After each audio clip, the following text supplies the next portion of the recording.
So we try to find dishes like these that will go into the oven and, cook itself basically. Like it took him 10 minutes to prep the chicken and it's going to cook for 50 minutes, but it's not you actually in the kitchen cooking for 50 minutes, if that makes sense. So when you do things like that, it makes it easier. So we try to do things that, have to be baked or roasted and, that type of thing just to make it a little bit easier.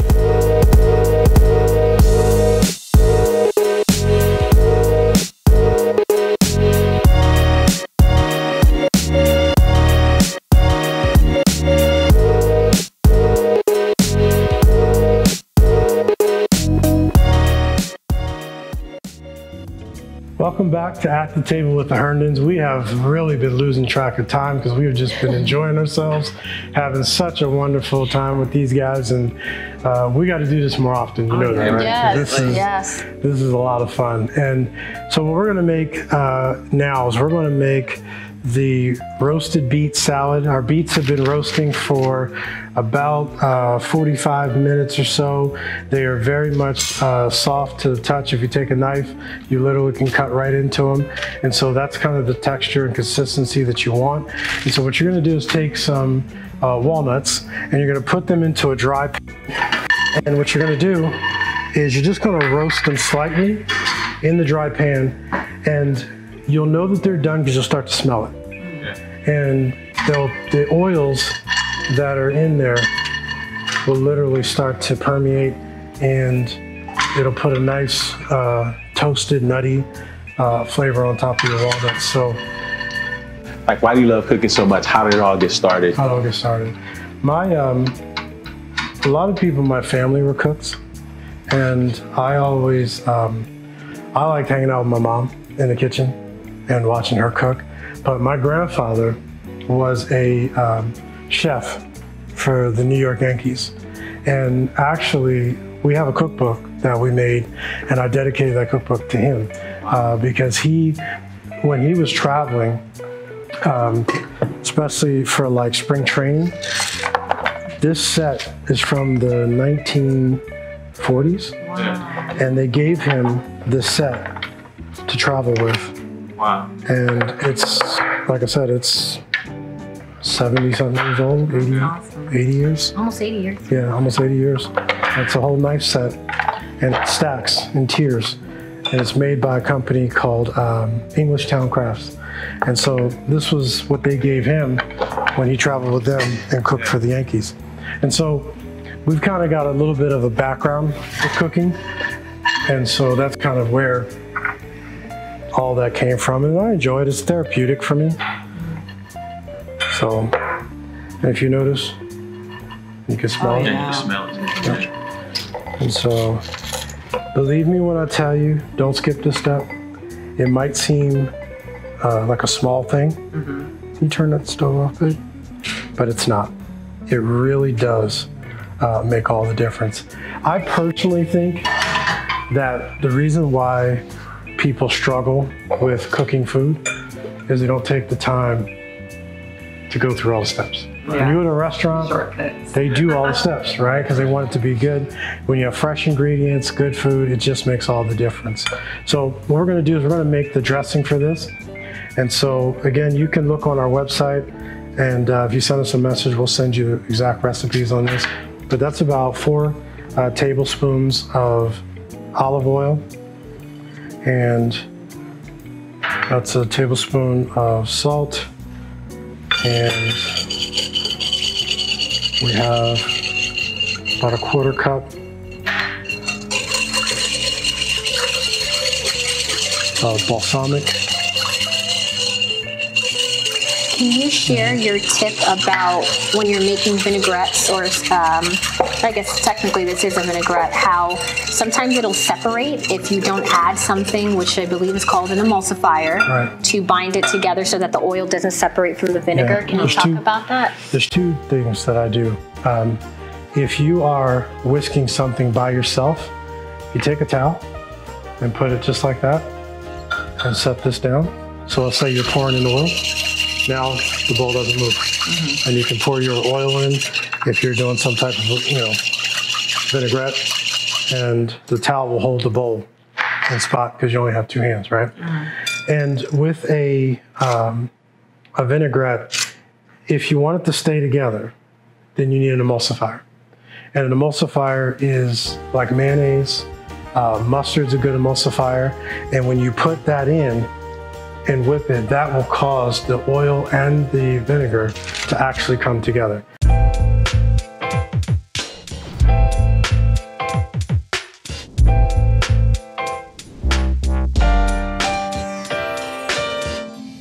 Hi, this is Dr. Gene Herndon of Leadership Uncensored, and I want to take a moment to share with you about a weekly cast that we're going to do called M4, or Monday Morning Master's Mind. And it will be a short, powerful, practical leadership insight that you can apply to your ministry, to your business. And our goal and our purpose is to give you the confidence, the clarity, and the tools to help you to lead at the next level. And so what we have done is, if you are interested in that podcast, please sign up on our website. If you go to geneherndon.com, put your information in there. Every Monday morning, you will receive an email that will have the link to that particular broadcast. And I guarantee it'll be a blessing to you, and I guarantee it'll bring value to your ministry and to your business. We understand the challenges that people face when you're a Christian business or in a Christian ministry. And so we want to make sure that we're providing the best help that we can to be a blessing to you. Until we see you, God bless you, and we'll see you on the other side. And so what I put in is usually about 2 tablespoons of mustard. And then now, when you whisk that together, It's thicker, it's like holding together. If you notice, that comes together. That's what they call an emulsifier. And so now, you're gonna take your beets, and you're gonna pour those into the dressing.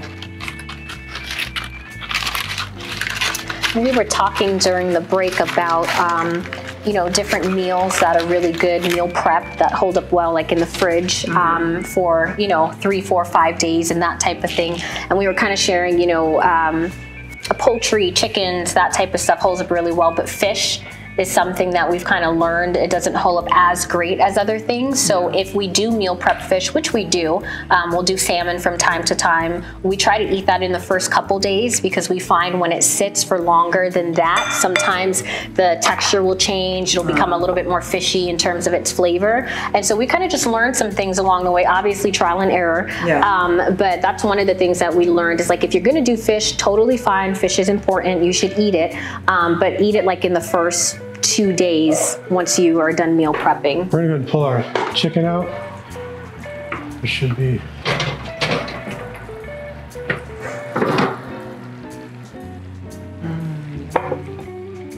there you go. Look at that. It smells really yummy. So It smells good. Need some smell-o-vision up in here. okay. So what you're going to do is take yourself some goat cheese,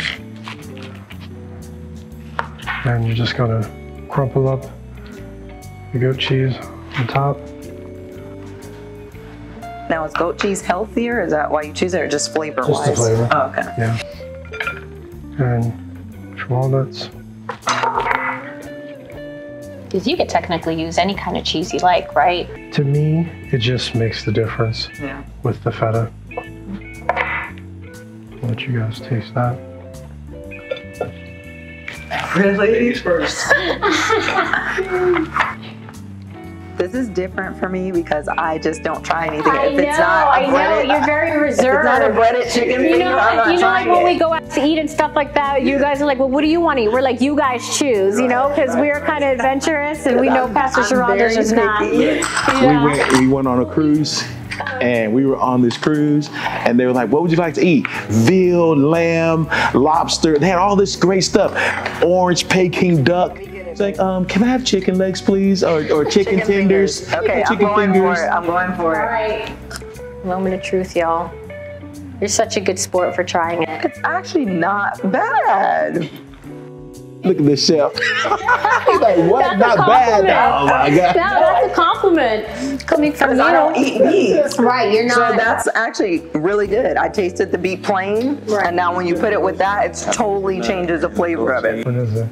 Yeah, I got a little bit of everything. I think the goat cheese, it has more of a little bit of sour to it. The walnuts, there's a textural difference. Yeah. What do you think? It's really good, actually. Yeah, the beets with the goat cheese and the walnuts. Yeah, I like that. It's really I good. don't think you could use another type of cheese. Yeah, Because goat cheese has that distinctive. That really creamy, tangy flavor, yeah. yeah. That is Yeah, too that is funny. really good. So you you're saw how just- fast that was, Yeah, right? definitely. And then what we're going to do is She's like, I know. we're going to do our tabbouleh salad here. This just the beets really get better as they sit. It soaks Yes. up all of that vinaigrette and stuff. It really the next day it'll be And you awesome. want to do these when they're hot, right off the oven. What, the beet? Yes, Oh. because what they'll do is because they're hot, they'll continue to absorb and they get better.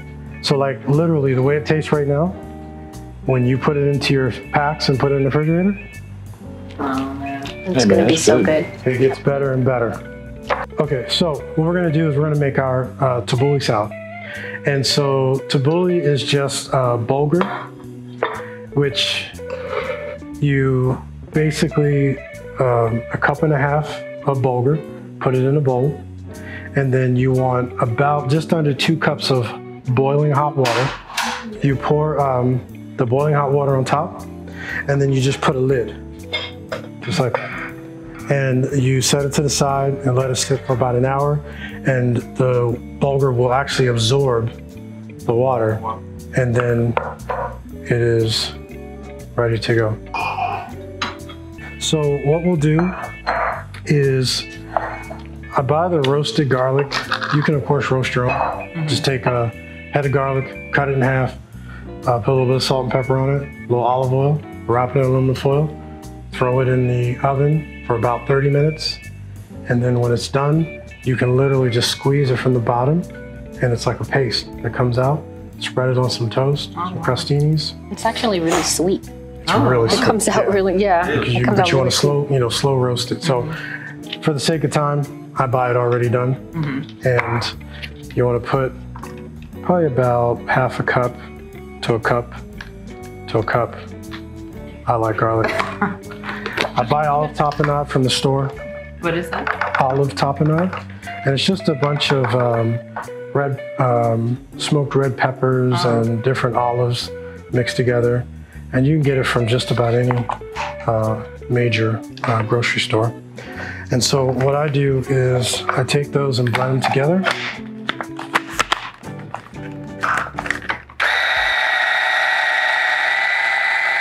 Hey y'all, it's Shayna from At the Tables with the Herndons. I just want to thank you guys so much for tuning into our episodes. I pray that you guys are really enjoying this special episode that we're sharing on health and fitness and just living a healthy lifestyle. This is not for people that may be overweight or people that struggle with food. This is for everybody. And this is about living a healthy lifestyle. It's not about losing weight per se. You can be a skinny person and still be able to live a healthy lifestyle and to apply a lot of the things that we're sharing with you. So we want to engage you and have you be a part of this movement with us. What we want to do is, as you guys are meal prepping, or maybe you're at the gym working out, or just doing something that you enjoy, we want you to take pictures and we want you to tag the At the Table with the Herndons Facebook page and then hashtag Snatch It Back. And really what hashtag Snatch It Back means is we're just going to take responsibility and be accountable for our life, and knowing that we're not going to allow food to rule us, we're not going to allow bad behaviors to rule us and take over our lives,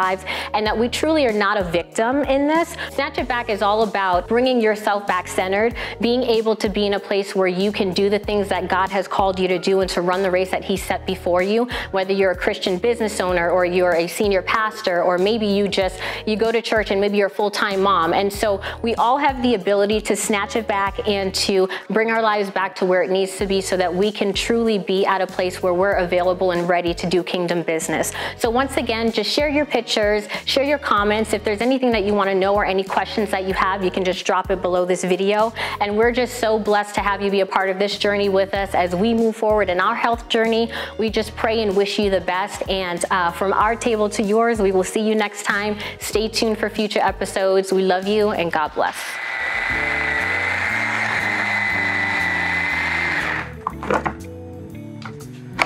And it makes like a garlic olive paste.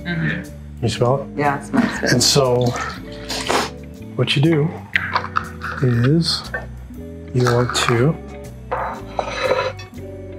take this by itself has no flavor, really, like none. And I have about a cup and a half of cucumber, cup and a half of diced tomatoes. And this little blender is such a time saver because when you're meal prepping, you need to, use a lot of onion and garlic depending on what you're doing. And so instead of having to like chop it by hand, which for me takes forever, I just unpeel everything, throw it in here, do it all at once, and then just take like some little sandwich sized Ziploc bags and just put the garlic in one, the onion in one, and whatever else we're doing. And it just is so much faster. And I mean, we got this as a wedding gift like 5 years ago and it's still going strong. And it's like one of those kitchen essentials that I cannot live without. We would love for you to leave some comments, likes, shares. If you have any questions, please post them in the comment section below the videos. We'd love to interact with you. If you want any copies of our recipes, just ask. Anything you need from us, we're more than happy to be a blessing to you. Please make sure that you support all that we're trying to do because it's not easy doing what we do. And so when we see likes and we see shares, it sends us a signal, tells us that you like what we're doing and that you want more of it. We want to know some of the things that you guys are dealing with and the things that you would like us to talk about, whether it's different subjects or even foods that you would like to see on the show. So we love you guys from our table to yours. We will see you next time and God bless. Well, there's something that said like 80% of them said if they could do something else, they would. They would. Yeah, that they would. So they felt like if they could do something else, they go do that they would leave ministry and go do something else. It was over 50% that felt like ministry negatively impacted their family from their wife.